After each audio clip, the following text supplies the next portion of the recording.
जरा सोचिए, क्या हो अगर एक पूरे गांव का सच, उनकी मान्यताएं, उनका विश्वास, सब कुछ एक पहाड़ की चोटी पर छिपा हो।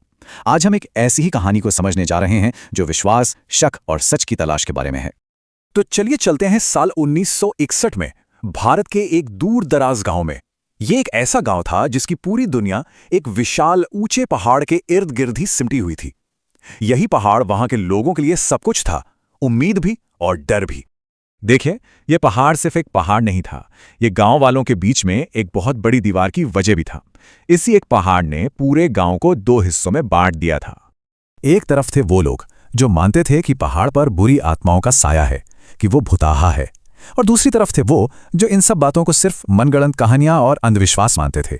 और ये कोई छोटी मोटी बहस नहीं थी, बल्कि एक ऐसा तनाव था जो गांव की हर गली, हर घर में महसूस किया जा सकता था। ये तनाव और भी गहरा हो जाता था हर पूर्णिमा को, क्योंकि विश्वासी लोग आत्माओं को शांत करने के लिए जानवरों की बलि चढ़ाते थे। और ऊपर से 10 साल पहले की वो घटना थी जब कुछ लोगों ने पहाड़ पर चढ़ने की कोशिश की और फिर कभी वापस नहीं लौटे। इस एक घटना ने लोगों के मन में डर को और भी पक्का कर दिया था। लेकिन सालों से जो डर गांव पर हावी था और जो बहस चली आ रही थी, उसे गांव के ही 3 नौजवान दोस्त चुनौती देने वाले थे। वो गांव की इस कभी ना खत्म होने वाली बहस से तंग आ चुके थे। तो उन्होंने फैसला किया कि ऐसे बात नहीं बनेगी। अगर सच जानना है तो उसका एक ही तरीका है, खुद पहाड़ पर चढ़ो और अपनी आंखों से देखो। अब सोचिए, घर वाले मना कर रहे हैं, गांव वाले डरा रहे हैं, पुरानी कहानियां हैं, लेकिन इन सब चेतावनियों को दरकिनार कर वो तीनों दोस्त 2 दिन की उस खतरनाक चढ़ाई पर निकल पड़ते हैं, सिर्फ सच की तलाश में। उधर गांव में दिन हफ्तों में बदले, हफ्ते महीनों में। धीरे धीरे सबने मान लिया कि वो तीनों भी पहाड़ के रहस्य में खो गए। वो भी उस पहाड़ की एक और बलि चढ़ गए। पूरे 2 साल बीत गए, उन दोस्तों की कोई खबर नहीं आई, और गांव अपनी उसी पुरानी बहस में, उसी विश्वास और अविश्वास की लड़ाई में फंसा रहा, मानो कुछ हुआ ही ना हो।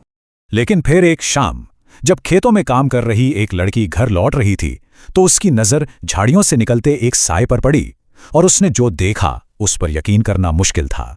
वो उन 3 लड़कों में से एक था, जिंदा। लड़के ने बताया कि पहाड़ की चोटी पर उन्हें जो सच मिला वो इतना बड़ा था, इतना चौंकाने वाला था कि अगर वो उसे गांव वालों को बता देते तो गांव में तबाही मच जाती। वापस आने का मतलब था या तो विश्वासियों का पक्ष लेना या अविश्वासियों का। इसलिए उन्होंने एक तीसरा रास्ता चुना और गांव को हमेशा के लिए छोड़ दिया। तो यहीं पर यह कहानी एक बहुत दिलचस्प मोड़ लेती है।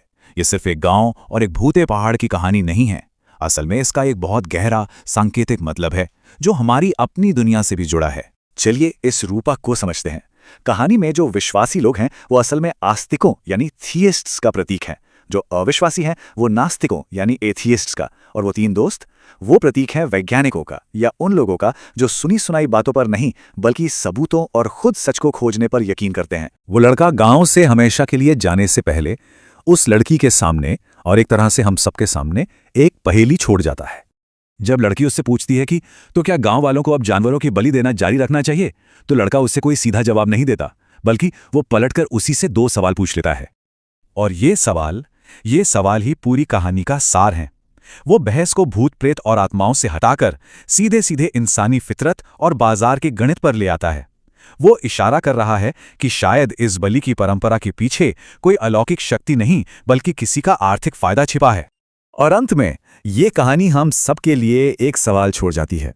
क्या सुनी सुनाई बातों के आराम में बने रहना सही है, या फिर सच जानने के लिए उस मुश्किल चढ़ाई का जोखिम उठाना जरूरी है?